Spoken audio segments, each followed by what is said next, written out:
गुरुर्ब्रह्मा गुरुर्विष्णु गुरुर्देवो महेश्वरः गुरुसाक्षात् परब्रह्म तस्मै श्री गुरवे नमः।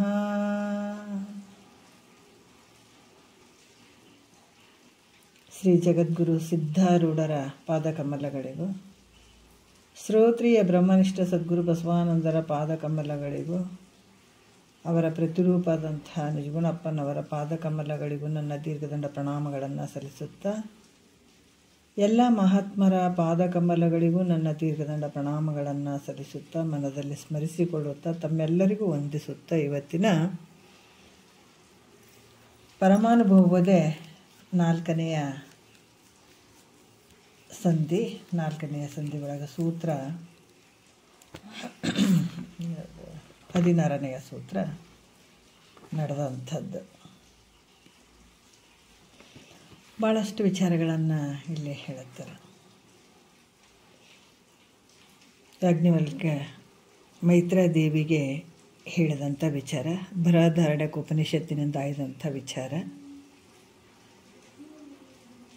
ಈ 16ನೆಯ ಸೂತ್ರದಲ್ಲಿ ಏನು ಹೇಳ್ತಾರೆ ಅಂದ್ರೆ, ಪರಿಯದು ಕರ್ಮದಿಂದ ಬಲೆ ಸಂಸ್ಕೃತಿ ತನ್ನ ನರಿದೊಡೆ ಮುಕ್ತಿ ಮರೇ ಬಂಧ ಅಂತ ಹೇಳ್ತಾರೆ. ಇಲ್ಲಿ ಏನಾಗಿದೆ, ಪರಿಯದು ಅಂತಂದ್ರೆ ಅದು ನಿವೃತ್ತಿ ಆಗದೇ ಇರುವಂಥದ್ದು. ಕರ್ಮದಿಂದ ನಿವೃತ್ತಿ ಆಗಂಗಿಲ್ಲ. ಪರಿಯದು ಕರ್ಮದಿಂದ ಆಬಲೆ ಸಂಸ್ಕೃತಿ ಅಂದ್ರೆ ಈ ಜನನ ಮರಣ ಅನ್ನುವಂಥದ್ದು ಕರ್ಮದಿಂದ ನಿವೃತ್ತಿ ಆಗಂಗಿಲ್ಲ ಅನ್ನುವಂಥದ್ದು. ತನ್ನ ಅರಿದೊಡೆ ನೋಡ್ರಿ, ತನ್ನ ನರಿದೊಡೆ ಭಾಳ ಭಾಳ ಮುಖ್ಯವಾಗಿ ಹೇಳ್ತಾರೆ ನಿಜಗುಂಡ್ರ ಶಾಸ್ತ್ರ. ನೋಡ್ರಿ ಎಷ್ಟು ಅದ್ಭುತವಾಗಿ ಹೇಳ್ತಾರೆ ಅವರು. ತನ್ನ ಅರಿದೊಡೆ ಮುಕ್ತಿ ಮರೇ ಬಂದ. ಯಾವಾಗ ತನ್ನನ್ನು ತಾನು ಮರಿತನ ಅದು ಬಂದ, ತನ್ನನ್ನು ತಾನು ಅರಿತನ ಅದು ಮುಕ್ತಿ ಅಂತ ಹೇಳ್ತಾರೆ. ನಾವು ಮುಕ್ತಿ ಎಲ್ಲನೂ ಪಡ್ಕೊಳ್ಬೇಕಂತ ಭಾಳಷ್ಟು ಹೊರಗಡೆ ಅಲ್ಲಿತ್ತೀವಿ. ಮುಕ್ತಿ ಸಲ ಹೋಗ್ತೀವಿ, ಮೋಕ್ಷ ಆದ್ರೆ ಸಾಕ್ರಿ ಅಂತೀವಿ. ನಮ್ಗೆ ಯಾವುದು ಗೊತ್ತಿಲ್ಲ, ಮುಕ್ತಿ ಅಂದ್ರೇ ಗೊತ್ತಿಲ್ಲ. ಅದಕ್ಕೆ ಮುಕ್ತಿಯನ್ನು ನಾವು ಹೊರಗಡೆ ಎಲ್ಲೋ ಸಿಗ್ತದಂತ ಹೋಗ್ತಾ ಇದ್ದೀವಿ. ಅದ್ಭುತವಾಗಿ ಹೇಳ್ತಾರೆ ಅವರು. ತನ್ನನ್ನು ತಾನು ಮರೆಯೋದರಿಂದ ಬಂದ ಐತೆ, ತನ್ನನ್ನು ತಾನು ಅರಿಯೋದರಿಂದ ನಿವೃತ್ತಿ ಆಗ್ತದೆ. ಯಾಕಂದರೆ ಇದು ಯಾವಾಗ ಬಂದಂದ್ರೆ ತನ್ನನ್ನು ತಾನು ಮರ್ತದಕ್ಕಾಗಿ ಬಂದಂಥ ಬಂಧ ಇದು. ಈಗ ತನ್ನನ್ನು ತಾನು ಅರಿಯುವುದರಿಂದ, ಯಾವಾಗ ತನ್ನನ್ನು ತಾನು ಅರಿತಾನೆ ಈ ಬಂಧ ಎಲ್ಲ ಚಟ್ ಅದು ಎಲ್ಲ ಹೋಗ್ಬಿಡ್ತವೆ, ಬಿಚ್ಚಿ ಹೋಗ್ಬಿಡ್ತಾವೆ. ಅದಕ್ಕೆ ಯಾವಾಗ ತನ್ನನ್ನು ತಾನು ಮರಿತಾನೆ ಇವೆಲ್ಲ ಕಟ್ಕೊಂಡಂಗಾಗಿರ್ತದೆ, ಬಂಧಿಸ್ದಂಗಾಗಿರ್ತದೆ. ತನ್ನನ್ನು ತಾನು ಯಾವಾಗ ಅರಿತಾನೆ ಅವೆಲ್ಲ ನಿವೃತ್ತಿ ಆಗ್ತದೆ. ಕರ್ಮದಿಂದ ಇದು ನಿವೃತ್ತಿ ಆಗ್ತದೇನು ಅಂತಂದ್ರೆ, ಕರ್ಮದಿಂದ ಇದು ನಾಶ ಆಗಂಗಿಲ್ಲ, ಇದು ನಿವೃತ್ತಿ ಆಗಂಗಿಲ್ಲ. ಅಜ್ಞಾನ ಅನ್ನುವಂಥದ್ದು ನಿವೃತ್ತಿ ಆಗಂಗಿಲ್ಲ. ಇದರಿಂದ ಕರ್ಮದಿಂದ. ಮತ್ತು ಕರ್ಮದಿಂದ ಏನು ನಿವೃತ್ತಿ ಆಗ್ತದ್ರಿ ಅಂದರೆ, ಕರ್ಮದಿಂದ ಮುಂದೆ ಹೇಳ್ತಾರೆ ಅವ್ರು. ಇನ್ನೂ ಕರ್ಮದಿಂದ ಮನಸ್ಸು ನಿರ್ಮಲ ಆಗ್ತದೆ ಅಷ್ಟೇ ಹೊರತಾಗಿ ಮೋಕ್ಷ ಆಗಂಗಿಲ್ಲ, ಮುಕ್ತಿ ಆಗಂಗಿಲ್ಲ, ಸುಖ ಆಗಂಗಿಲ್ಲ. ಮನಸ್ಸಲ್ಲಿ ಏನಾಗ್ತದೆ, ನಿರ್ಮಲ ಆಗ್ತದೆ. ಆದರೆ ಜ್ಞಾನದಿಂದ ಮನಸ್ಸು ಲಯ ಆಗ್ತದೆ. ಆ ಲಯ ಆದಂಥ ಮನಸ್ಸು ಏನಂದ್ರೆ ಮನೋನಾಶ ಅವಿದ್ಯೆನಾಶ ಎರಡೂ ಆಗ್ತದೆ, ಜ್ಞಾನದಿಂದ ಆಗ್ತದೆ. ಆದರೆ ಕರ್ಮದಿಂದ ಆಗ್ತದೇನು ಅಂದರೆ ಇಲ್ಲ. ಅದಕ್ಕೆ ಇಲ್ಲಿ ಕೂಡ ಏನು ಹೇಳ್ತಾರೆ, ಕರ್ಮದಿಂದ ಇದು ಜನನ ಮರಣ ಈ ಸಂಸಾರ ನಿವೃತ್ತಿ ಆಗಂಗಿಲ್ಲ, ಅಜ್ಞಾನ ನಿವೃತ್ತಿ ಆಗಂಗಿಲ್ಲ. ಯಾಕಂದ್ರೆ ಇಲ್ಲಿ ಏನು ಹೇಳ್ತಾರೆ, ಈ ಕರ್ಮ ಯಾವುದರಿಂದ ಬಂದದಪ್ಪ ಅಂದ್ರೆ ಅಜ್ಞಾನದಿಂದ ಬಂದದಿದೆ. ಅದಕ್ಕೆ ಈ ಕರ್ಮವು ಅಜ್ಞಾನಕ್ಕೆ ವಿರೋಧಿ ಅಲ್ಲ, ಅದಕ್ಕಿಂತ ಸಹಕಾರಿನೇ ಆದ ಹೊರತಾಗಿ ವಿರೋಧಿ ಅಲ್ಲ ಅದು. ಯಾಕಂದ್ರೆ ಕರ್ಮದಿಂದನೇ ಶರೀರ ಬಂದಿರುವಂಥದ್ದು, ಶರೀರದಿಂದ ಕರ್ಮ, ಕರ್ಮದಿಂದ ಶರೀರ, ಶರೀರದಿಂದ ಕರ್ಮ, ಎರಡು ಹಿಂಗೆ ತಾಧ್ಯಾತ್ಮ ಹೊಂದಿರುವಂಥದ್ದು. ಈ ಕರ್ಮ ಯಾವಾಗ ಆಗ್ತದೆ ಅವಾಗ ಅದಕ್ಕೆ ಹೇಳ್ತಾರೆ ಇಲ್ಲಿ ಕೂಡ ತನುಭಾವವಳಿ, ಇದು 2ನೇ ನುಡಿಯಲ್ಲಿ ಕೂಡ ಹೇಳಿದ್ದಾರೆ ಅವರು. ಕರ್ಮ ಎಲ್ಲಿ ಆಗ್ತದೆ ಅಲ್ಲಿ ಮತ್ತೆ ಜನನ ಮರಣ ಐತೆ. ಕರ್ಮ ಮತ್ತು ಈ ಜನನ ಮರಣ, ಶರೀರ ಬರುವಂಥದ್ದು. ಕರ್ಮದಿಂದ ಶರೀರ ಬರುವಂಥದ್ದು, ಶರೀರದಿಂದ ಕರ್ಮ ಆಗಿರುವಂಥದ್ದು ಇದೇ ಪ್ರಕಾರ ನಡೆಯುವಂಥದ್ದು. ಈಗ ಬೀಜದಿಂದ ವೃಕ್ಷ, ವೃಕ್ಷದಿಂದ ಬೀಜ, ಬೀಜದಿಂದ ವೃಕ್ಷ, ವೃಕ್ಷದಿಂದ ಬೀಜ ಅನ್ನೋ ಹಾಗೆ ಇಲ್ಲಿ ಕೂಡ ಕರ್ಮ ಶರೀರ, ಶರೀರ ಕರ್ಮ, ಶರೀರ ಕರ್ಮ ಶರೀರ, ಶರೀರ ಕರ್ಮ ಈ ರೀತಿ ಇರುವಂಥದ್ದು. ಹಾಗಾಗಿ ಅದಕ್ಕೆ ಕರ್ಮ ದುದಯದಿಂ ದೇಹಿಯಾಗಿ ಹೋದರಿಂದ ಮೊದಲ ಜನ್ಮದ ದೇಹ, ಈ ದೇಹವನ್ನು ಮುಂದೊದಗುವ ದೇಹವೇ ಬೇರೆ ಬೇರೆ. ಯಾವುದರಿಂದ? ಈ ಕರ್ಮದಿಂದ. ಈ ಕರ್ಮದಿಂದ ಈ ಶರೀರ ಈಗ ಬಂದಿದೆ. ಕರ್ಮದೇಹಿಯಾಗಿರುವುದರಿಂದ, ಕರ್ಮದುದಯದಿಂ ದೇಹಿಯಾಗಿ ಹೋದರಿಂದ, ಈ ಕರ್ಮದಿಂದನೇ ಈ ಶರೀರ ಬಂದಿರುವಂಥದ್ದು ಅನ್ನುವಂಥ ಹಲವಾರು ವಿಚಾರಗಳನ್ನು ಮೊನ್ನೆ ವಿಚಾರದಲ್ಲಿ ಹೇಳ್ತಿ, ಇಲ್ಲಿ ಹಿಂದಿನ ವಿಚಾರದಲ್ಲಿ ಕೂಡ ಹೇಳಿದರು. ಯಾಕಂತಂದ್ರೆ ಮೂರನೇ ನುಡಿ ಸ್ವಲ್ಪ ನೋಡ್ಕೊಂಡು ಮುಂದಕ್ಕೆ ಹೋಗೋಣ. ಛಲವನ್ನುಳಿದು ಕಾಂತೆ ಕೇಳು ನೀನೆಲೆ. ಕರ್ಮ ಫಲ ಮುತ್ಪಾದ್ಯ ಪ್ರಾಪ್ಯ ವೈಕಾರ್ಯ ಬಳಿಕ ಸಂಸ್ಕಾರವೆಂಬ ಈ 4 ತೆರೆನಿವರೊಳಗೊಂದು ಅಲ್ಲವೂ ಆ ನಿಜ ಮುಕ್ತಿ ಅಂತ ಹೇಳ್ತಾರೆ. ಈ ಕರ್ಮದಿಂದಾದರೂ ಮುಕ್ತಿ ಸಂಭವಿಸ್ತದಂಥ ಹಠದಿಂದ ಶಂಕೆ ಮಾಡಿದರೆ ಇಲ್ಲ, ಕರ್ಮದಿಂದನೇ ಮುಕ್ತಿ ಆಗ್ತದಂತಂದ್ರೆ ಹಠ ಮಾಡಿದರೆ ಕರ್ಮದ ಫಲ 4 ಅದಾವ, ಅದನ್ನಾರ ತಿಳ್ಕೊಂಬೈತ್ರ. ಆದರೆ ಒಂದಾದರೂ ಒಂದು ಮುಕ್ತಿಗೆ ಲಕ್ಷಣ ಇಲ್ಲ ಅದರಲ್ಲಿ. ಕರ್ಮದ ಫಲಗಳು ಏನು? ಕಾಮ್ಯ ಕರ್ಮ, ನಿತ್ಯ ಕರ್ಮ, ನೈಮಿತ್ತಿಕ ಕರ್ಮ, ಕಾಮ್ಯ ಕರ್ಮ, ಪ್ರಾಯಶ್ಚಿತ್ತ ಕರ್ಮ ಏನುಗಳು ಅದಾವಲ್ಲ, ಅದರ ಫಲಗಳು 4 ರೀತಿಯಿಂದ ಅದಾವ. ಆದರೂ ಒಂದಾದರೂ ಕೂಡ ಮುಕ್ತಿಗೆ ಲಕ್ಷಣ ಇಲ್ಲವು. ಅದರ ಮುಕ್ತಿಯ ಕರ್ಮದ ಫಲ ಅಲ್ಲ ಅಂತ ಇಲ್ಲಿ ಕೂಡ ಹೇಳ್ತಾರೆ. ಅದಕ್ಕೆ ಸತಿಯೇ ಕೇಳು ಅಂದ್ರೆ ಹೆಂಡತಿಯೇ ಕೇಳು, ಸತಿಯೇ ತನ್ನ ಸತಿಗೆ ಹೇಳ್ತಾರೆ. ಕರ್ಮದ ಫಲವು 4 ಪ್ರಕಾರವಾಗ್ಯದ. ಯಾವುದಂದ್ರೆ ಉತ್ಪಾದ್ಯ, ಪ್ರಾಪ್ಯ ಅಂದರೂ ಕೂಡ ಹೇಳ್ತಾರೆ. ಆಮೇಲೆ ವೈಕಾರ್ಯ ಮತ್ತು ಸಂಸ್ಕಾರ್ಯ ಅನ್ನುವಂಥದ್ದು ಈ 4 ರೀತಿಯಿಂದ ಅದಾವ. ಈಗ ಹುಟ್ಟುವಂಥದ್ದು ಅದು ಮುಂದೆ ವಿವರಣೆ ಕೊಡ್ತಾರೆ ಅವರು. ಉತ್ಪಾದ್ಯ, ಹುಟ್ಟುವಂಥದ್ದು ಉತ್ಪಾದ್ಯ, ಅದು ಅದರಿಂದ ಏನು ಅನ್ನಿಸ್ತದ? ಪ್ರಾಪ್ಯ ಅಂತ ಹೇಳಿಸ್ತದ, ಪ್ರಾಪ್ಯ ಅಂತ ಹೇಳಿಸ್ತದೆ.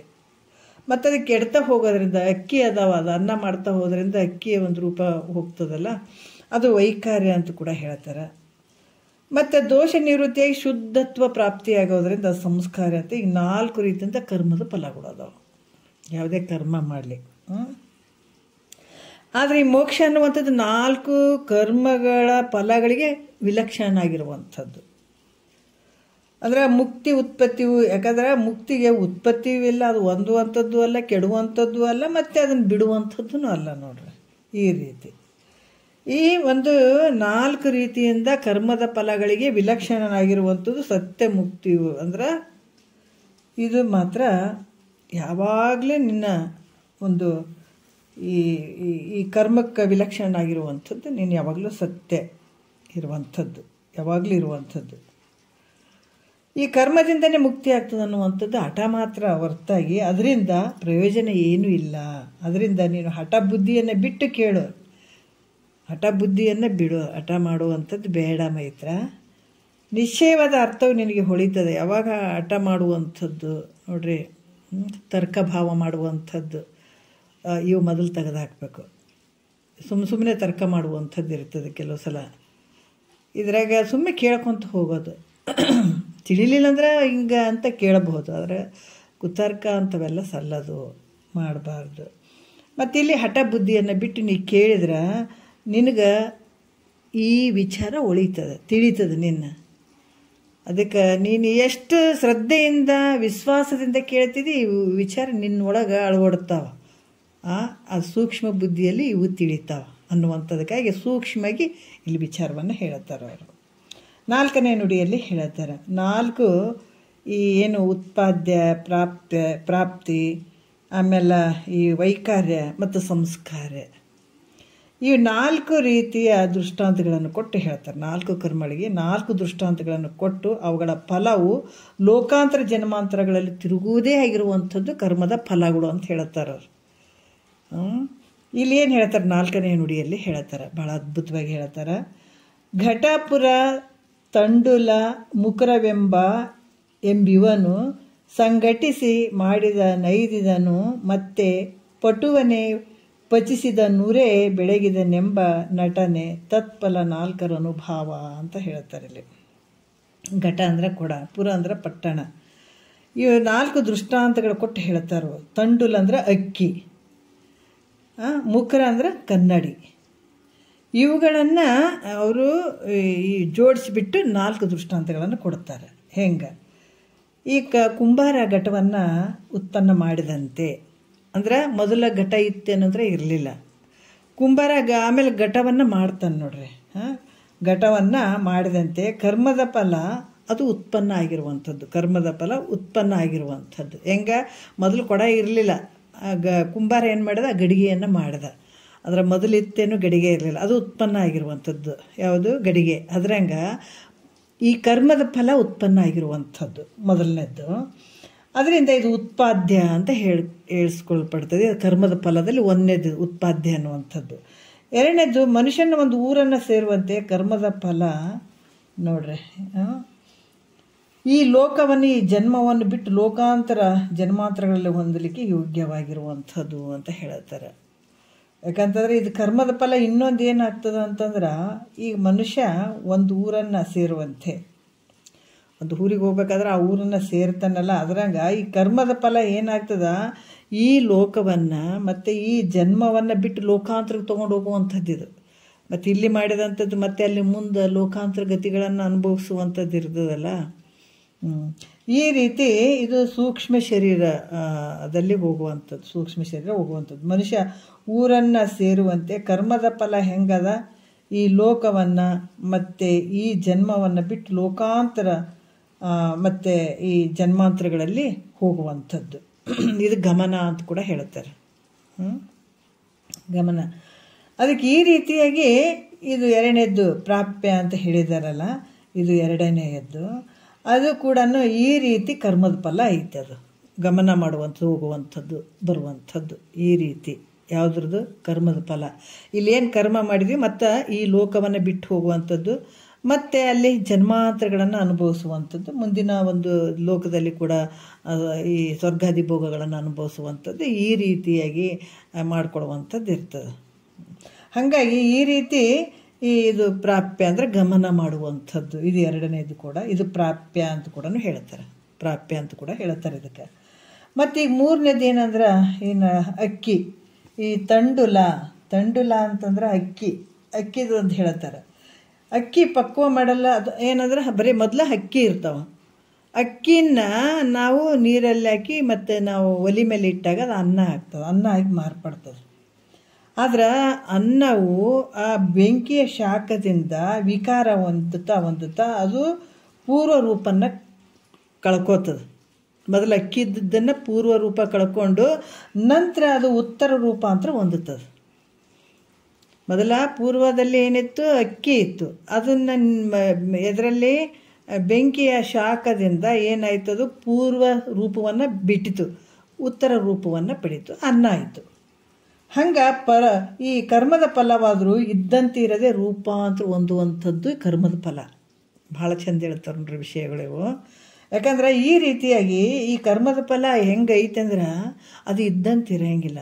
ಅದು ಪೂರ್ವದ ರೂಪಾಂತರ ಬಿಡ್ತದ ಮತ್ತು ಅದು ಉತ್ತರ ರೂಪಾಂತರ ಹಿಡ್ಕೊಳ್ತದ. ಹಾಗಾಗಿ ಅದು ಇದ್ದಂತೆ ಇರದೇ ಇರುವಂಥದ್ದು.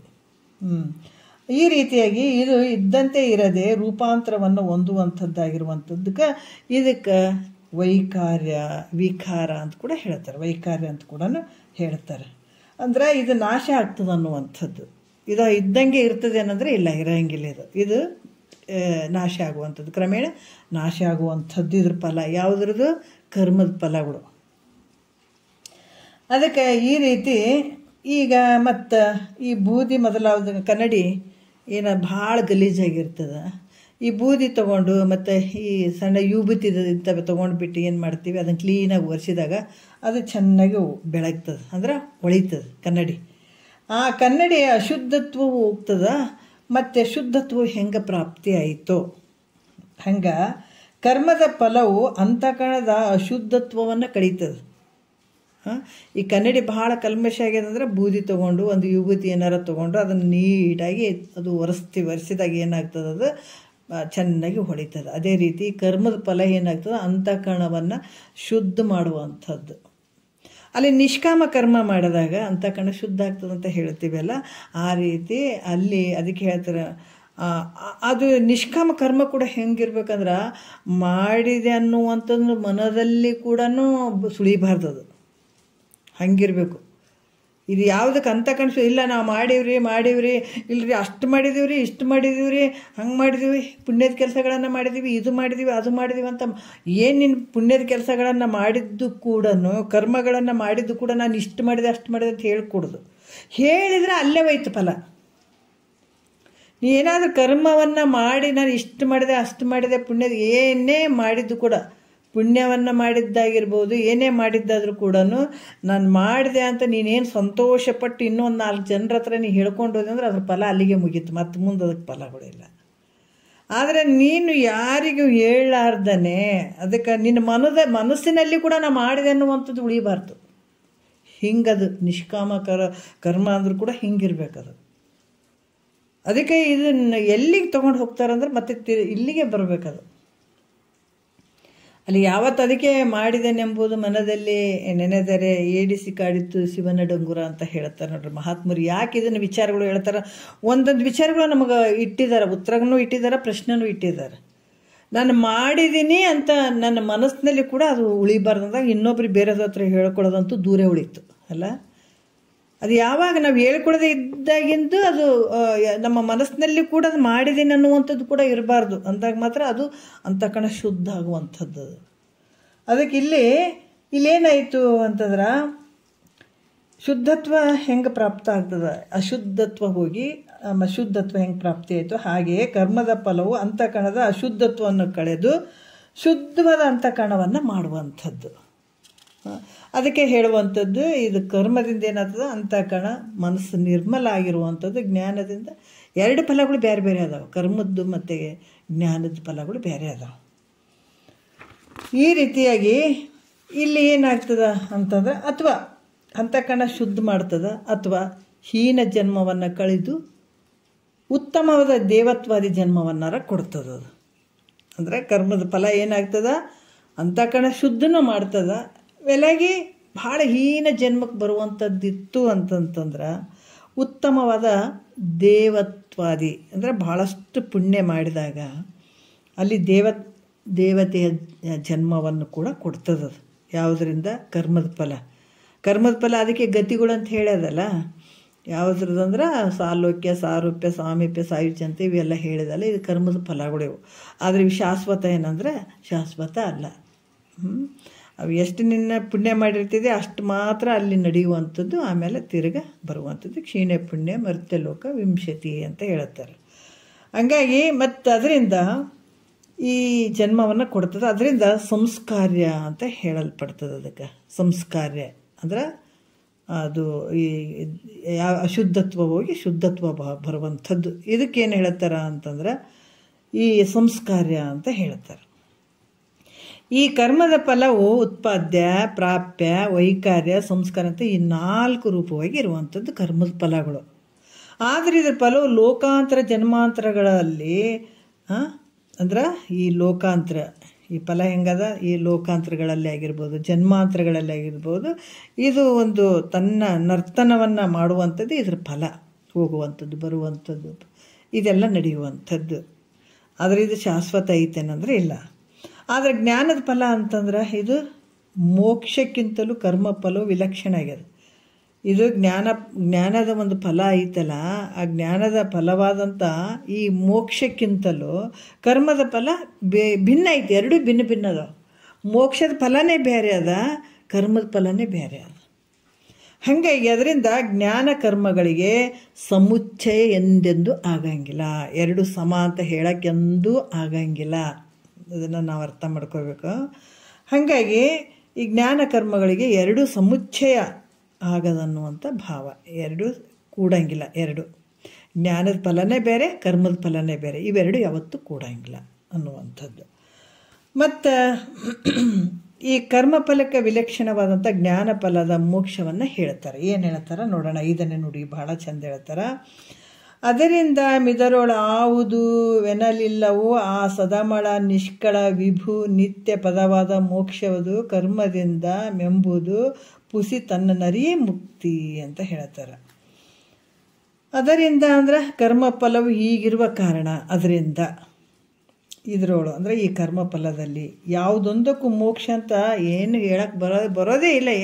ಒಂದರ ಹೋಲಿಕೆ ಐತನ ಮೋಕ್ಷಕ್ಕೆ ಅನ್ನುವಂಥದ್ದಿಲ್ಲ, ಇಲ್ಲವೇ ಇಲ್ಲ. ಅದಕ್ಕೆ ಈ ಜ್ಞಾನದ ಫಲ ಏನು ಹೇಳ್ತಾರ, ಜ್ಞಾನದ ಫಲವಾದಂಥ ಮುಕ್ತಿ ಕರ್ಮಫಲಗಳಾದ 4ಕ್ಕೆ ಹೆಂಗೆ ವಿಲಕ್ಷಣವಾಗಿರ್ಬೋದು ಅನ್ನುವಂಥದ್ದು ಮುಂದಿನ ಲಕ್ಷಣದಿಂದ ಕೆಲವು ಒಂದೊಂದು ವಿಚಾರಗಳನ್ನು ಹೇಳ್ತಾರೆ ಅವರು. ಯಾಕಂದ್ರೆ ಜ್ಞಾನದ ಫಲವಾದಂಥ ಮುಕ್ತಿಯು ಕರ್ಮಫಲದ 4ಕ್ಕೆ ಭಾಳಷ್ಟು ವಿಲಕ್ಷಣ ಅದ. ಜ್ಞಾನದ ಫಲನೇ ಬೇರೆ, ಕರ್ಮದ ಫಲನೇ ಬೇರೆ, ಭಾಳಷ್ಟು ವಿಲಕ್ಷಣದಿಂದ ಕೂಡಿದಾವೆ. ಅದಕ್ಕೆ ಇಲ್ಲಿ ಹೆಂಗೆ ಅಂತಂದ್ರೆ ಜ್ಞಾನದ ಫಲವಾದಂಥದ್ದು ಮುಕ್ತಿ ಹೆಂಗದ, ಜ್ಞಾನದ ಫಲ ಯಾವುದು, ಮುಕ್ತಿ. ಜ್ಞಾನದಿಂದನೇ ಮನಸ್ಸು ಲಯ ಆಗುವಂಥದ್ದು, ಜ್ಞಾನದಿಂದನೇ ಅವಿದ್ಯೆ ನಿವೃತ್ತಿ ಆಗುವಂಥದ್ದು. ಅದರ ಕರ್ಮದಿಂದ ಅಲ್ಲ, ನಾವು ವಿಚಾರ ಮಾಡ್ಬೇಕಿದನ್ನು. ಹಾಗಾಗಿ ಇಲ್ಲೇನತ್ತರ ಜ್ಞಾನ ಫಲವಾದ ಮುಕ್ತಿಯು ಹೆಂಗೈತೆ, ಯಾವಾಗಲೂ ಇರುವಂಥದ್ದು, ಇದು ನಿತ್ಯವಾಗಿರುವಂಥದ್ದು ಐತೆ. ಆದರೆ ಕರ್ಮದ ಫಲದಂತೆ ಇದು ಉತ್ಪಾದ್ಯವಲ್ಲ, ಇದು ಹುಟ್ಟೇದನ್ನು. ಇದು ಮುಕ್ತಿ ಅನ್ನುವಂಥದ್ದೇನು ಏನಾಗ್ಯದ, ಅದು ಸ್ವಯಂ ಪ್ರಕಾಶತೆಯಿಂದ ಕೂಡಿದಂಥದ್ದು. ಅದು ಎಲ್ಲನ ಉತ್ಪನ್ನ ಆಗ್ಯದ ಅನ್ನೋದು ಇಲ್ಲಲ್ಲ. ಕರ್ಮದ ಫಲ ಹೆಂಗದ, ಉತ್ಪನ್ನ ಆಗ್ಯದ. ಆದರೆ ಜ್ಞಾನದ ಫಲ ಏನದ, ನಿತ್ಯ ಅದ ಅಲ್ಲ. ಮತ್ತು ಈಗ ಇನ್ನೂ ಒಂದು ಹೇಳ್ತಾರೆ, ಎರಡನೇದ್ದು ಜ್ಞಾನದ ಫಲ ಯಾವುದು, ವಿಭು. ವಿಭು ಅಂದರೆ ಎಲ್ಲ ಕಡೆ ತುಂಬಿದಂಥದ್ದು, ಪರಿಪೂರ್ಣವಾಗಿರುವಂಥದ್ದು. ಯಾವುದು, ಜ್ಞಾನದ ಫಲ. ಮುಕ್ತಿ ಅನ್ನುವಂಥದ್ದು ಹೆಂಗದ, ಎಲ್ಲ ಕಡೆ ತುಂಬಿರುವಂಥದ್ದು. ಹೇಳ್ತಾರಲ್ಲ, ಸಾರಿ ಚೆಲ್ಲದ ಮುಕುತಿ, ಸಾರಿ ಚೆಲ್ಲ ಎಲ್ಲ ಕಡೆ ತುಂಬಿ ಭರಿತವಾಗಿದೆ. ಅದು ಮುಕ್ತಿಯ ಫಲ ಹೆಂಗದ ಅಂತಂದ್ರೆ, ಆ ಮುಕ್ತಿ ಅನ್ನುವಂಥದ್ದು ವಿಭು, ಅದು ತುಂಬ್ಯದ, ಎಲ್ಲ ಕಡೆ ತುಂಬ್ಯದ. ಆದರೆ ಕರ್ಮಫಲ ಅದು ಪ್ರಾಪ್ತಿ ಆಗ್ಯದೇನೋ ಅಂದರೆ ಇಲ್ಲ, ಒಂದೇದೇನೋ ಅಂದರೆ ಇಲ್ಲ. ಮತ್ತು ಇಲ್ಲಿ ಕೂಡ ಈಗ ಪರಿಚ್ಛಿನ್ನವಾದಂಥದ್ದು ಅಲ್ಲಿ ಹೊಂದಲಿಕ್ಕೆ ಬರ್ತದೆ, ಹೋಗಕ್ಕೆ ಬರ್ತದೆ, ಬರೋಕ್ಕೆ ಬರ್ತದೆ, ಪರಿಚ್ಛಿನ್ನ ಆದಂಥದ್ದು. ಆದರೆ ವಿಭು ಆದಂಥದ್ದು ಎಲ್ಲ ಕಡೆ ಪರಿಪೂರ್ಣವಾಗಿರುವಂಥದ್ದು, ಹೋಗುವಂಥದ್ದು, ಬರುವಂಥದ್ದು, ಆ ಲೋಕಕ್ಕೆ ಹೋಗುವಂಥದ್ದು ಏನಾರು ಇರ್ತದೇನ, ಇರೋಂಗಿಲ್ಲ. ಅದು ಪರಿಚ್ಛಿನ್ನವಾದದ್ದನ್ನು ಕುರಿತು ಹೊಂದಲಿಕ್ಕೆ ಬರ್ತದೆ. ಆದರೆ ಪರಿಪೂರ್ಣವಾಗ್ಯದ, ವಿಭು ಅದ, ಎಲ್ಲಿ ಹೋಗ್ತದೆ ಹೋಗೋದಕ್ಕೆ. 14 ಲೋಕಗಳಲ್ಲಿ ತುಂಬ್ಯದಂದ್ರೆ ಎಲ್ಲ ಕಡೆ ತುಂಬಿದಂಥದ್ದು. ಇದು ಸ್ವರ್ಗಲೋಕ, ಪಾತಾಳ, ಮರ್ತ್ಯಲೋಕ, 14 ಲೋಕಗಳಲ್ಲಿ ತುಂಬಿ ಭರಿತವಾಗಿರುವಂಥದ್ದು. ಎಲ್ಲಿಗೆ ಹೋಗ್ತದೆ, ಎಲ್ಲಿಗೆ ಬರ್ತದ್ರಿ ಇದು, ಪರಿಪೂರ್ಣವಾಗಿರುವಂಥದ್ದು. ಅದಕ್ಕೆ ಈ ಪರಿಚ್ಛಿನ್ನತೆ ಇತ್ತಂದರೆ ಇಲ್ಲಿಂದ ಅಲ್ಲಿಗೆ ಸೇರೋದಪ್ಪ, ಅಲ್ಲಿಂದ ಅಲ್ಲಿಗೆ ಸೇರೋದಂತ ಅನ್ಬೋದು. ಇದು ವಿಭು ಐತೆ. ಜ್ಞಾನ ಮುಕ್ತಿ ಅನ್ನುವಂಥದ್ದು ಹೆಂಗೈತೆ, ಜ್ಞಾನದ ಫಲ ಮುಕ್ತಿ ವಿಭು ಐತೆ. ಇದು ವ್ಯಾಪಕ ಆಗಿರುವಂಥದ್ದು. ಇದು ಹೊಂದಲಿಕ್ಕೆ ಬರೋಂಗಿಲ್ಲ, ಅಲ್ಲಿ ಹೋಗಿ ಹೋಗ್ಯದ ಮಾಡ್ಯದಂತ ಅನ್ನಕ್ಕೆ ಹೇಳಕ್ಕೆ ಬರೋಂಗಿಲ್ಲ, ಗಮನ ಮಾಡೋಕ್ಕೆ ಬರೋಂಗಿಲ್ಲ, ಬರುವಂಥದ್ದಲ್ಲ. ಅದರಿಂದ ಇದು ಪ್ರಾಪ್ಯ ಅಲ್ಲ. ಮತ್ತು ನಿಷ್ಕಳವಿರುವುದರಿಂದ ಇದು ನಿಷ್ಕಳವಾಗಿರುವಂಥದ್ದು. ಯಾವುದು, ಮುಕ್ತಿ ಅನ್ನುವಂಥದ್ದು, ಜ್ಞಾನದ ಫಲ ನಿಷ್ಕಳವಾಗಿರುವಂಥದ್ದು. ಅದು ಕರ್ಮದ ಫಲದಂತೆ ಅದು ವಿಕಾರ ಹೊಂದುವಂಥದ್ದಲ್ಲ, ವೈಕಾರ್ಯ ಅಲ್ಲ, ಅಂದರೆ ಅದು ವಿಕಾರ ಹೊಂದುವಂಥದ್ದಲ್ಲ. ಯಾಕಂದರೆ ಸಾವಯವಗಳು ವಿಕಾರ ಹೊಂದುತ್ತಾವೆ, ಸಾವಯವಗಳು ವಿಕಾರ ಹೊಂದುವಂಥದ್ದು. ಆದರೆ ನಿರವಯವ ವಿಕಾರವನ್ನು ಹೊಂದುತ್ತದೇನು, ಏನಾದರೂ ಆಕಾಶ ಏನಾದರೂ ವಿಕಾರ ಹೊಂದೇದೇನು, ಯಾವುದೂ ಇಲ್ಲ. ಯಾವುದು ನಿರವಯದಿಂದ ಕೂಡಿದಂಥ ಆಕಾಶ, ಅವಾಗಿಂದನೂ ಎಷ್ಟೋ ಯುಗಗಳಿಂದ ಇದೇ ಆಕಾಶ ಅದ. ಏನಾದರೂ ವಿಕಾರ ಹೊಂದಿದನು, ಅವಾಗ ಬೇರೆ ಇತ್ತು ಆಕಾಶ, ಈಗ ಬೇರೆ ಇತ್ತಂತ ಹೇಳೋಕ್ಕಾಗ್ತದೇನಂದ್ರೆ ಇಲ್ಲ, ಅದು ವಿಕಾರ ಹೊಂದಿಲ್ಲ. ಅದಕ್ಕೆ ಇದು ನಿರವಯ ವಿಕಾರ ಹೊಂದಂಗಿಲ್ಲ. ಸಾವಯವ ಇರುವಂಥ ವಿಕಾರ ಹೊಂದುತ್ತಾವೆ. ಅದಕ್ಕೆ ಕೈ ಅದಾವ, ಕಾಲದಾವ, ಕಣ್ಣದಾವ, ಅವು ಏನು ಒಂದು ಅವಯವಗಳಿಂದ ಕೂಡಿದಂಥವು, ಸಾವಯವ ಕೂಡಿದಂಥವು ಅವು ವಿಕಾರ ಹೊಂದ್ತಾವೆ. ಆದರೆ ನಿರವಯದಿಂದ ಕೂಡಿದಂಥದ್ದು ಯಾವತ್ತೂ ವಿಕಾರ ಹೊಂದಂಗಿಲ್ಲ. ಅದರಿಂದ ಇದು ವೈಖರ್ಯವೂ ಅಲ್ಲ, ನಿಷ್ಕಳವಾಗಿರುವಂಥದ್ದು. ನಿನ್ನ ಸ್ವರೂಪ ಮುಕ್ತಿ ಅನ್ನುವಂಥ ಜ್ಞಾನದ ಫಲ ಏನೈತೆ, ನಿಷ್ಕಳವಾಗಿರುವಂಥ, ಅದು ವಿಕಾರ ಹೊಂದದೇ ಇರುವಂಥದ್ದು. ಹಾಗಾಗಿ ಯಾವ ಅವಯವಗಳು ಇಲ್ಲ, ಸಾವಯವದಿಂದ ಕೂಡಿದಂಥದ್ದು ಅಲ್ಲ, ಅದು ನಿರವಯದಿಂದ ಕೂಡಿದಂಥದ್ದು ಜ್ಞಾನದ ಫಲ. ಆದರೆ ಇದು ಹೆಂಗದ ಅಂತಂದರೆ ಇದು ಕರ್ಮದ ಫಲ ಅಂತಂದ್ರೆ ಅದು ವಿಕಾರ ಹೊಂದುವಂಥದ್ದು, ವೈಕಾರ್ಯದಿಂದ ಕೂಡಿದಂಥದ್ದು. ಮತ್ತು ಇಲ್ಲಿ ಕೂಡ ಹೇಳ್ತಾರೆ, ಯಾವಾಗಲೂ ಅಮಳ ಅಂದರೆ ಶುದ್ಧವಾಗಿರುವಂಥದ್ದು. ಜ್ಞಾನ ಹೆಂಗೈತಿ, ಯಾವಾಗಲೂ ಶುದ್ಧವಾಗಿರುವಂಥದ್ದು, ಆಮಾಳ ಯಾವುದು ಮಲಿನತ್ವ ಇರದೇ ಇರುವಂಥದ್ದು, ಪರಿಶುದ್ಧವಾಗಿರುವಂಥದ್ದು. ಆದರೆ ಕರ್ಮದ ಫಲದಂತೆ ಇದು ಹೆಂಗಂದ್ರೆ ಸಂಸ್ಕಾರ ಅಲ್ಲ. ಕರ್ಮದ ಅಶುದ್ಧ ಇರುವಂಥದ್ದು ಹೋಗಿ ಶುದ್ಧತ್ವ ಭಾವ ಬರ್ತದೆ ಎಲ್ಲಿ? ಕರ್ಮದ ಫಲ. ಆದರೆ ಮುಕ್ತಿಯ ಫಲ ಅಂದರೆ ಈ ಜ್ಞಾನದ ಫಲದಲ್ಲಿ ಅದು ಹೆಂಗದ? ಅಮಳ ಅದ, ಪರಿಶುದ್ಧ ಅದದು. ಹಾಗಾಗಿಬಿಟ್ಟು ಅದು ಅದ್ರಂಗೆ ಮೊದಲು ಅಶುದ್ಧ ಇತ್ತು, ಈಗ ಶುದ್ಧತ್ವದಿಂದ ಕೂಡ್ಯದಂತ ಹೇಳೋಕ್ಕಾಗ್ತದೇನ? ಇಲ್ಲ, ಮೊದಲೇ ಪರಿಶುದ್ಧದ. ಅದು ಸ್ವಯಂ ಜ್ಯೋತಿ ಪ್ರಕಾಶವಾಗಿರುವಂಥದ್ದು, ಪರಿಶುದ್ಧವಾಗಿರುವಂಥದ್ದು, ನಿರ್ಮಲವಾಗಿರುವಂಥದ್ದು, ಆ ರೀತಿಯಾಗಿರುವಂಥದ್ದು ಈ ಜ್ಞಾನದ ಫಲ. ಆದ್ರೆ ಇಲ್ಲಿ ಸಂಸ್ಕಾರ್ಯವೂ ಅಲ್ಲ ಅಂತ ಹೇಳ್ತಾರೆ. ಯಾಕಂದರೆ ಯಾವುದು ದೋಷದಿಂದ ಕೂಡಿರುವುದು ಅದು ಸಂಸ್ಕರಿಸಲು. ಯಾವುದು ದೋಷದಿಂದ ಕೂಡ್ಯದೋ ಅದು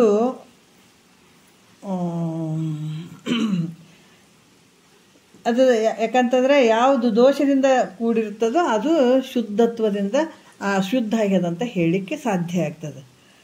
ಅದಕ್ಕೆ ಇಲ್ಲಿ ಯಾವುದು ದೋಷದಿಂದ ಎಂದೂ ಕೂಡಿಲ್ಲ ಇದು ಯಾವುದು ಇನ್ನು ಇದು ಜ್ಞಾನದ ಫಲ ಏನು ಐತಲ್ಲ ಮುಕ್ತಿ ಅನ್ನುವಂಥದ್ದು ಯಾವ ದೋಷದಿಂದ ಕೂಡಿಲ್ಲ. ಅಂದಮೇಲೆ ಅದಕ್ಕೆ ಸಂಸ್ಕಾರವೆಂಬುವಂಥದ್ದು ಇಲ್ಲ.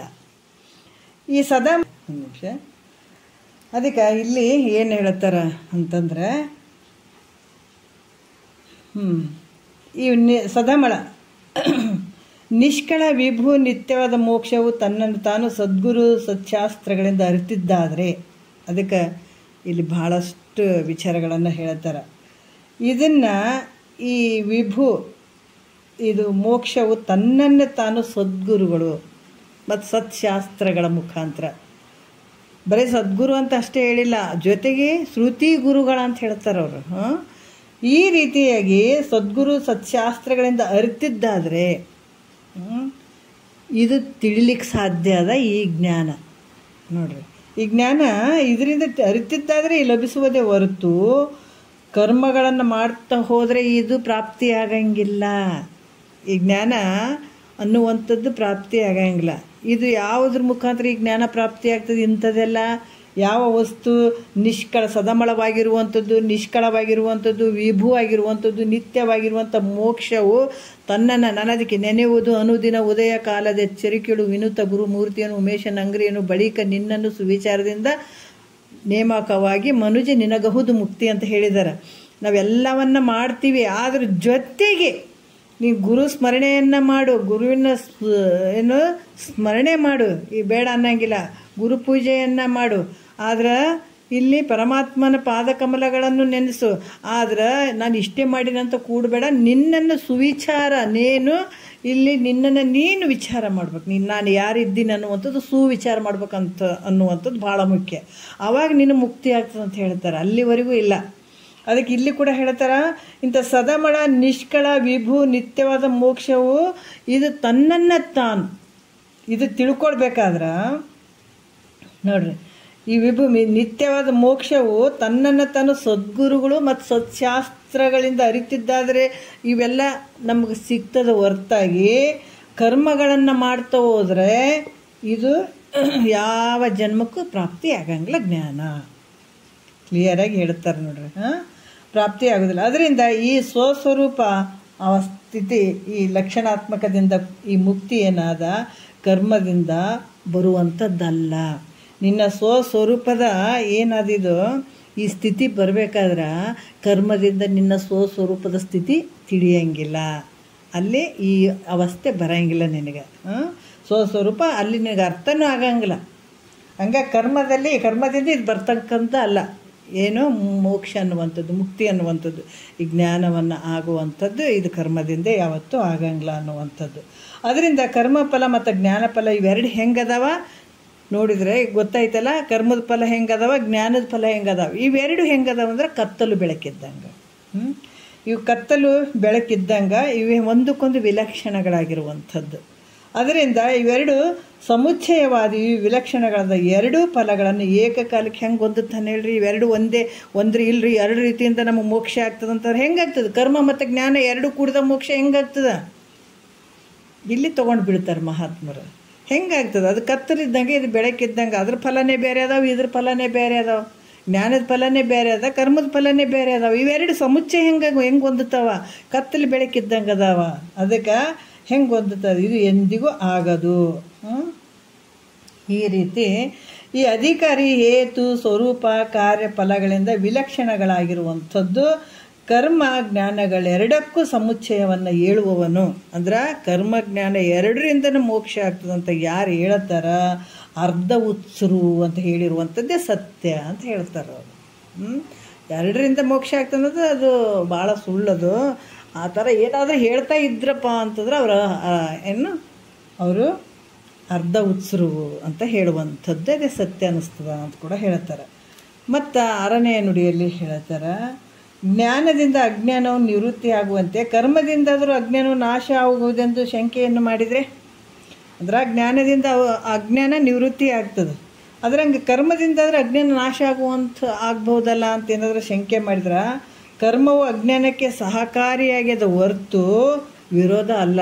ಯಾಕಂದ್ರೆ ಕರ್ಮ ಶರೀರ ಸತ್ಯ ಅಂದಂಗೆ ಮಾಡಾಕತ್ತದ, ಅದು ಅಜ್ಞಾನಕ್ಕೆ ಸಹಕಾರಿಯಾಗ್ಯದ.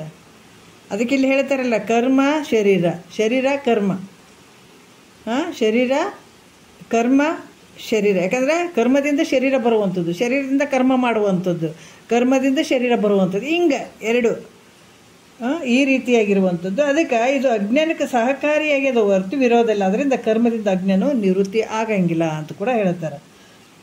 6ನೇ ನುಡಿ ಹೇಳ್ತಾರೆ, ಸೊಡರಿಂದವಲ್ಲದೆ ಕೆಡದ ಕತ್ತಲೆಯಂತೆ ಮಡದಿ ಕೋಟಿ ಸತ್ಕ್ರಿಯೆಯಿಂದ ಕೆಡಲರಿಯದು ಬಂದವದು ತನ್ನ ನರಿದೊಡೆ ಕೆಡಗು ಮಿಂತಿದು ಸಿದ್ಧವಸಿಯಳೆ.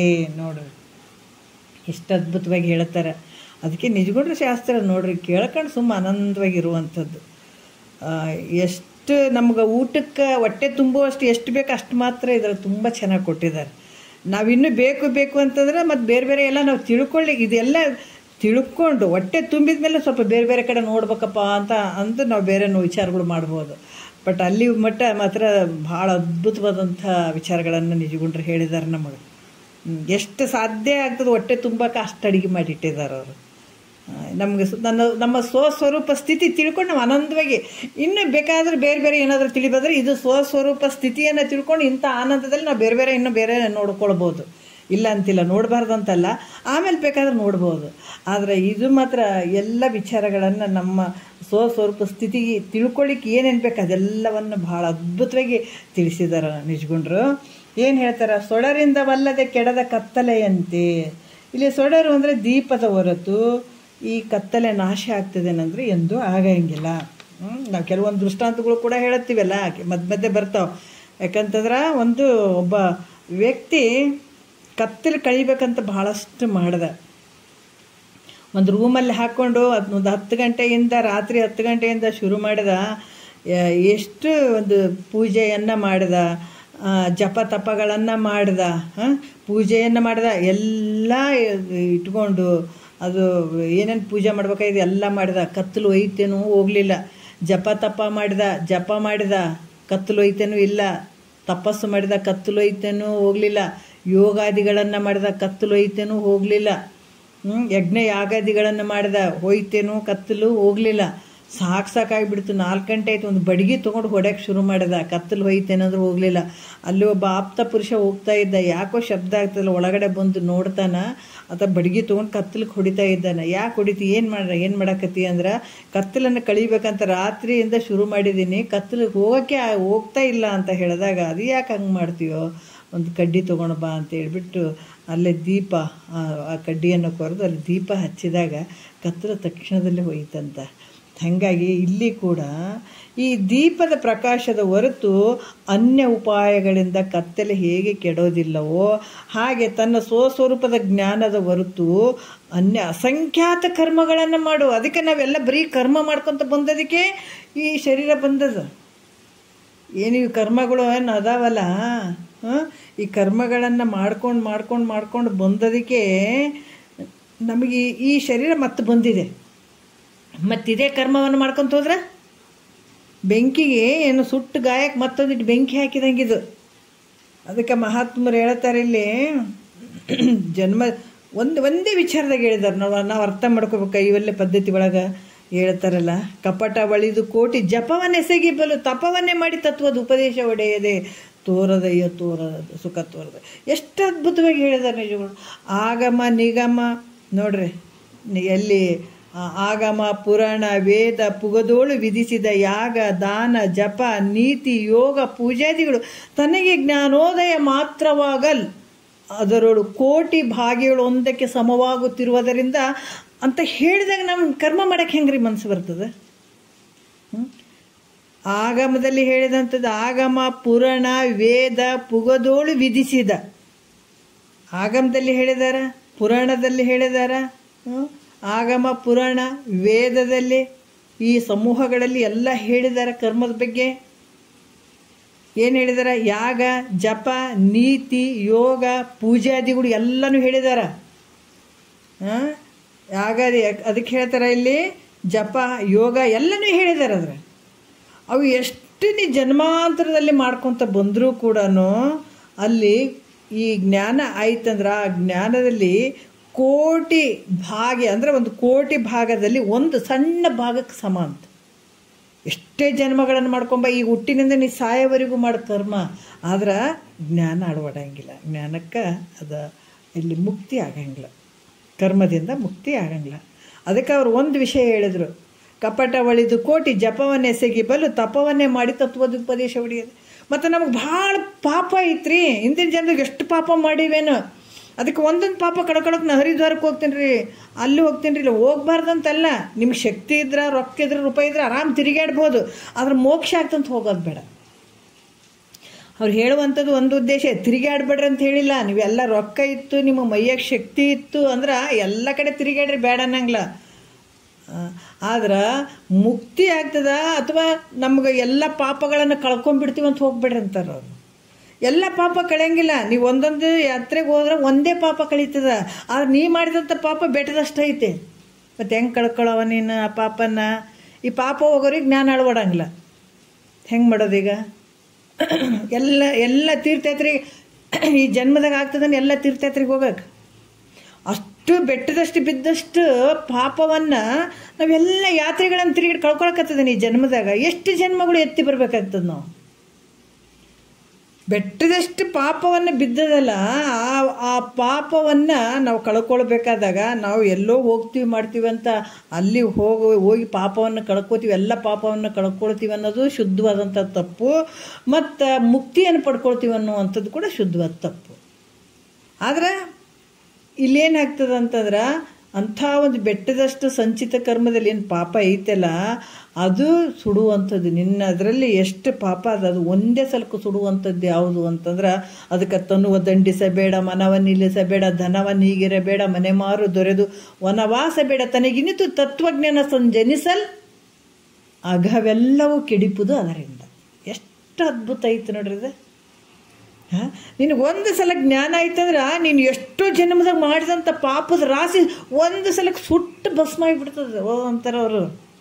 ಒಂದೊಂದು ಸಲಕ್ಕೆ ಯಾಕೆ ತಿರುಗಾಡ್ತೀವಿ ಅಲ್ಲಿಗಿಲ್ಲಿಗೆ ಸಾಯಕ? ಎಷ್ಟು ಚಂದ ಕರುಣೆಯಿಂದ ಹೇಳ್ತಾರೆ ನೋಡಿ ಅವರು. ಒಂದು ಪಾಪನ ಕಳ್ಕೊಳಕ ಅಲ್ಲಿಗೆ ಹೋಗ್ತೀನಿ ಇಲ್ಲಿಗೆ ಹೋಗ್ತೀನಿ ಅಂತ ಅಲ್ಲಿ ಯಾಕೆ ಹೋಗ್ತೀನಿ ಬಿದ್ದು ಸಾಯಕ? ನೀನು ಪಾಪವನ್ನು ಎಲ್ಲವನ್ನು ಒಂದೇ ಸಲಕ್ಕೆ ಹೋಗ್ಬೇಕಾಗಿತ್ತು, ಮುಕ್ತಿ ಪ್ರಾಪ್ತಿ ಆಗಬೇಕಾಗಿತ್ತು ಅನ್ನುವಂಥ ಭಾವ ಇದ್ರೆ ಜ್ಞಾನದಿಂದನೇ ಆಗತ್ತದು. ಅದಕ್ಕೆ ಜ್ಞಾನದಿಂದನೇ ಅಗವೆಲ್ಲವನ್ನೇ ಕೆಡಿಪುದು ಅದರಿಂದ ಅಂತ ಹೇಳ್ತಾರೆ. ಎಲ್ಲ ಅಗ ಅಂದ್ರೆ ಪಾಪ ಎಲ್ಲ ಸುಟ್ಟು ಭಸ್ಮ ಆಗಿಬಿಡ್ತದೆ. ಅದಕ್ಕೆ ಈ ಜ್ಞಾನದಲ್ಲಿ ಎಷ್ಟೇ ಕರ್ಮಗಳನ್ನು ಮಾಡು, ಬೇಕಾದಷ್ಟು ಹುಟ್ಟಿನಿಂದ ಸಾಯವರೆಗೂ ಮಾಡಿ ಕರ್ಮ. ನೀನು ಯೋಗ ಯಾಗಾದಿಗಳನ್ನು ಮಾಡು, ಜಪ ತಪಗಳನ್ನು ಮಾಡು, ಕಪಟ ಅಳದಿನಂತ ತಿಳ್ಕೊಂಡು ಏನೇ ಮಾಡು. ಆದ್ರೆ ಇದು ಹೆಂಗಾಗ್ತದ? ಜ್ಞಾನದಲ್ಲಿ ಒಂದು ಸಣ್ಣ ಭಾಗಕ್ಕೆ ಸಮ ಅಂತಂದಾಗ ಎಂಥದ್ರಿ ಇದು. ಅದಕ್ಕೆ ಇಲ್ಲಿ ಕೂಡ ಇಲ್ಲೇನು ಹೇಳ್ತಾರ, ದೀಪದ ಪ್ರಕಾಶದ ಹೊರತು ಅನ್ಯ ಉಪಾಯಗಳಿಂದ ಅಂತ ಹೇಳ್ತಾರ ಅವರು. ಸೊಡರಿಂದವಲ್ಲದೆ ಕೆಡದ ಕತ್ತಲೆ ಅಂತ ಮಾಡಿದ ಕೋಟಿ ಸತ್ಕ್ರಿಯೆಯಿಂದನೇ ಅಂತ ಹೇಳ್ತಾರೆ. ಕೋಟಿ ಸತ್ಕ್ರಿಯೆ ಮಾಡ್ರಿ ನೀನು. ಕೆಡಲರಿಯೋದು ಬಂದವದು ಅದು ಯಾವತ್ತು ಅದು ಕೆಡಕ್ಕೆ ಸಾಧ್ಯನೇ ಇಲ್ಲ. ಬಂದ ಅಜ್ಞಾನ ನಿವೃತ್ತಿ ಯಾವತ್ತೂ ಆಗಂಗಿಲ್ಲ. ಎಷ್ಟೇ ಜನ್ಮಗಳನ್ನು ಮಾಡು ನೀನು, ಇದು ಅಜ್ಞಾನ ಯಾವತ್ತೂ ನಿವೃತ್ತಿ ಆಗಂಗಿಲ್ಲ. ಯಾವಾಗ ನಿವೃತ್ತಿ ಆಗ್ತದೆ? ತನ್ನ ತಾನರಿದೊಡೆ. ಬಹಳ ಜನ ಹೇಳ್ತೀವಿ, ಯಾಕಂದರೆ ಇದು ಜ್ಞಾನಕ್ಕೆ ಬಂದದಕ್ಕೆ ಕೆಲವು ವಿಚಾರಗಳು ಹೇಳಬೇಕಾಗ್ತದ. ಇಷ್ಟು ಜ್ಞಾನ ಕೇಳಿಕೊಂಡ್ರು ಮತ್ತೆ ಕರ್ಮದಲ್ಲಿ ಹೋಗ್ತಾರೆ ಎಷ್ಟೋ ಜನ. ಕೇಳಿದ್ದೀವಿ, ಕೇಳಿಬಿಟ್ಟಿವಿ ಅಂತಾರೆ. ಯಾಕಂದರೆ ಗುರುವಾಕ್ಯವನ್ನು ಸಂಪೂರ್ಣವಾಗಿ ಅಳವಡಿಸ್ಕೊಳ್ಬೇಕಾಗ್ತದೆ. ಇಲ್ಲಾಂದ್ರೆ ಭಯ ಹೋಗಂಗಿಲ್ಲ. ಮತ್ತು ಇಲ್ಲಿ ದೇವರಿಗೂ ಭಯ ಮಾಡ್ಕೊತೀನಿ, ನಾನು ಗುರುವಾಕ್ಯನೂ ಕೇಳ್ತೀನಿ ಅಂದರೆ ಇಲ್ಲ. ಇಲ್ಲೇ ಅವ್ರು ಎಷ್ಟು ನಮ್ಗೆ ಧೈರ್ಯ ಕೊಡ್ತಾರೆ ನೋಡ್ರಿ, ಭಯನೇ ಬಿಡಿಸ್ತಾರೆ ಅವರು ನಮ್ಗೆ. ನೋಡ್ರಿ ಎಷ್ಟು ವಿಶೇಷವಾಗಿ ಹೇಳ್ತಾರೆ. ಅದಕ್ಕೆ ಕೋಟಿ ಸತ್ಕ್ರಿಯೆಯಿಂದ ಕೆಡಲರಿಯದು ಬಂದವುದು ತನ್ನ ನರಿದೊಡೆ, ಅದು ಕೆಡುವಂಥದ್ದು. ಇದು ನೋಡು ನಿಜವಾದಂಥದ್ದು, ಇದು ನಿಶ್ಚಯ ಅಂತ ತಿಳ್ಕೊ ಮೈತ್ರ. ನೀನು ಅರಿದಾಗ ಈ ಬಂಧ ನಿವೃತ್ತಿ ಆಗ್ತದೆ, ಅಜ್ಞಾನ ನಿವೃತ್ತಿ ಆಗ್ತದ. ಅದಕ್ಕೆ ಜ್ಞಾನದ ಹೊರತು ಅನ್ಯ ಅಸಂಖ್ಯಾತ ಕರ್ಮ ಉಪಾಸನೆಗಳಿಂದ, ಕರ್ಮ ಮತ್ತು ಉಪಾಸನೆಗಳಿಂದ ಎರಡೂ ಹೇಳ್ತಾ ಇದ್ದಾರೆ ಅವರು. ಅದಕ್ಕೆ ಜ್ಞಾನದ ಹೊರತು ಅನ್ಯ ಅಸಂಖ್ಯಾತ ಕರ್ಮೋಪಾಸನೆಗಳಿಂದ ಬಂಧವು ನಿವೃತ್ತಿ ಆಗಲಾರದು. ನೋಡ್ರಿ, ಅದರಿಂದ ಅಜ್ಞಾನ ನಿವೃತ್ತಿ, ಪರಮಾನಂದ ಪ್ರಾಪ್ತಿಗೆ ಇಂಥ ಅಜ್ಞಾನ ನಿವೃತ್ತಿ ಆಗಬೇಕು, ಪರಮಾನಂದದ ಪ್ರಾಪ್ತಿ ಆಗಬೇಕು ಅನ್ನುವಂಥ ಈ ಮೋಕ್ಷಕ್ಕೆ, ಪ್ರಾಪ್ತಿರೂಪ ಮೋಕ್ಷಕ್ಕೆ ಜ್ಞಾನವೇ ಮುಖ್ಯ ಸಾಧನವಲ್ಲದೆ ಕರ್ಮವು ಸಾಧನ ಆಗಂಗಿಲ್ಲ. ಏನಾರ ಮಾಡು, ಕರ್ಮ ಅಂತೂ ಸಾಧನ ಆಗಂಗಿಲ್ಲ ಮುಕ್ತಿಗೆ. ಅದಕ್ಕೆ ನಂಬು ಜ್ಞಾನವನ್ನೇ ಕರ್ಮವೆಂಬ ಜಾಲದ. ಯಾಕಂದ್ರೆ ಮುಕ್ತಿಯನ್ನು ಬಯಸುವಂಥವನು ಜ್ಞಾನವನ್ನೇ ನಂಬು. ಅದಕ್ಕೆ ಕರ್ಮಕ್ಕೆ ರಾಗಿ ಯಾವುದನ್ನು ಬಯಸ್ತಾನೆ ಆತ ರಾಗಿ ಇರುವಂಥದ್ದು ಭೋಗದ ಅಭಿಲಾಷೆ ಉಳ್ಳಂಥವನಾಗಿರ್ತಾನೆ. ವಿರಾಗಿ ಜ್ಞಾನದ ಅಭಿಲಾಷೆ ಉಳ್ಳವನಾಗಿರ್ತಾನೆ. ಮೋಕ್ಷದ ಅಭಿಲಾಷೆ ಉಳ್ಳಂಥವನು ವಿರಾಗಿ ಇರ್ತಾನೆ. ರಾಗಿ ಭೋಗದ ಅಭಿಲಾಷೆ ಉಳ್ಳಂಥವನು ಇರ್ತಾನೆ. ಎರಡು ರೀತಿಯಿಂದ ಇರ್ತಾರೆ. ಹಾಗಾಗಿ ಈ ಮೋಕ್ಷಕ್ಕೆ ಜ್ಞಾನವೇ ಮುಖ್ಯ ಸಾಧನವಲ್ಲದೆ ಇಲ್ಲಿ ಕರ್ಮವು ಸಾಧನ ಆಗಂಗಿಲ್ಲ ಅನ್ನುವಂಥದ್ದು ಕೂಡ ಹೇಳುತ್ತಾರೆ. ಇದು ಒಂದು ಚೂರ ಹೇಳಿಬಿಡೋಣ.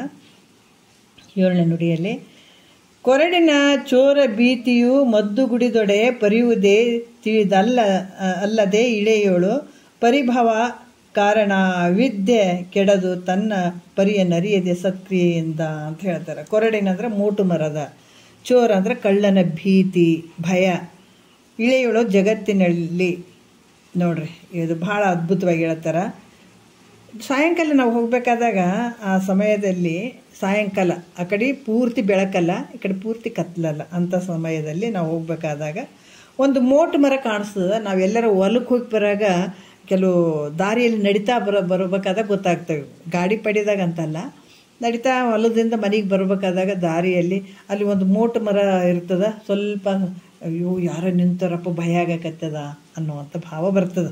ಯಾರೋ ನಿಂತಾರೆ, ಕಳ್ಳಿನ ಭ್ರಾಂತಿ ತೋರ್ತೊಬ್ಬ ಕಳ್ಳ ಇದು ನಿಂತಂಗೆ ಆಗ್ಯದ ನೋಡು, ಅವ್ನು ಯಾರಿರ್ಬೋದು, ಭಯ ಮಾಡ್ಕೊತ ಬರ್ತಿರ್ತೀವಿ. ದಾರಿಯಲ್ಲಿ ಯಾರಿಲ್ಲಪ್ಪ, ನಾವು ಅಷ್ಟೇ ಇದ್ದೀವಿ ಅಂತ ಭಯ ಮಾಡ್ಕೊತ ಬಂದಾಗ ಅಲ್ಲಿ ಎದುರುಗಡೆ ಅದು ಮೋಟು ಮರ ಕಾಣಿಸ್ತದೆ. ಒಬ್ಬ ಕಳ್ಳನ ಭ್ರಾಂತಿ ಅಲ್ಲಿ ತೋರ್ತದೆ. ಆ ಕಳ್ಳನ ಭ್ರಾಂತಿಯನ್ನು ಕಳೆಯೋದಕ್ಕಾಗಿ ನಾವು ಅನೇಕ ಔಷಧಿಗಳ ಸೇವನೆಯನ್ನು ಮಾಡುವಂಥದ್ದಾಗಿರ್ಬೋದು. ಅದಕ್ಕೆ ನಾನಾ ರೀತಿಯಿಂದ ಇಲ್ಲಿ ಕೂತ್ಕೊಂಡು ಔಷಧಿಗಳನ್ನು ಸೇವನೆ ಮಾಡುವಂಥದ್ದು, ಏನೇನೋ ಮಾಡುವಂಥದ್ದು, ಇವೆಲ್ಲ ಮಾಡ್ತಾ ಕುಳಿತಾಗ ಆದರೂ ಆ ಭಯ ಒಯ್ತೇನೋ ಅಂದ್ರೆ ಹೋಗಲಿಲ್ಲ. ಔಷಧಿಗಳನ್ನು ತೊಗೊಳಕತ್ತೀವಿ, ಅದು ಮಾಡಕತ್ತೀವಿ, ಏನಾದರೂ ಭಯ ಒಯ್ತೇನೆ ಅಂದ್ರೆ ಹೋಗಲಿಲ್ಲ. ಅಂದ್ರೆ ಭಯ ನಿವೃತ್ತಿ ಆಗ್ಬೇಕಾದ್ರೆ ಏನು ಅಂದ್ರೆ ನಮ್ಗೆ ಮೋಟು ಮರದ ಜ್ಞಾನವೇ ಹೆಂಗೆ ಬೇಕು ಅಂದ್ರೆ ಅದು ಮೋಟು ಮರದ ಜ್ಞಾನ ಆದಾಗ ಮಾತ್ರ ನಮಗೆ ಭಯ ಹೋಗ್ತದೆ, ಅಲ್ಲಿ ತನಕ ಭಯ ಹೋಗಂಗಿಲ್ಲ. ಹಾಗೆ ಇಲ್ಲಿ ಕೂಡ ಅದು ಮೋಟು ಮರ ಐತೆ ಅಂತ ನಾವು ಅಲ್ಲಿ ವಿಚಾರ ಮಾಡಿ ತಿಳ್ಕೊಂಡಾಗ ಇದು ಮೋಟು ಮರ ಅಂತ ನಮಗೆ ಜ್ಞಾನ ಆದಾಗ ಈ ಕಳ್ಳನ ಭ್ರಾಂತಿ ಹೋಗ್ತದ. ಮೋಟು ಮರದ ನಮಗೆ ಜ್ಞಾನ ಆಗೋವರೆಗೂ ಕಳ್ಳನ ಭ್ರಾಂತಿ ಹೋಗಂಗಿಲ್ಲ. ಕಳ್ಳ ಅದಾನ ಅಂತಲೇ ಇಟ್ಕೊಂಡಿರ್ತೀವಿ ನಾವು.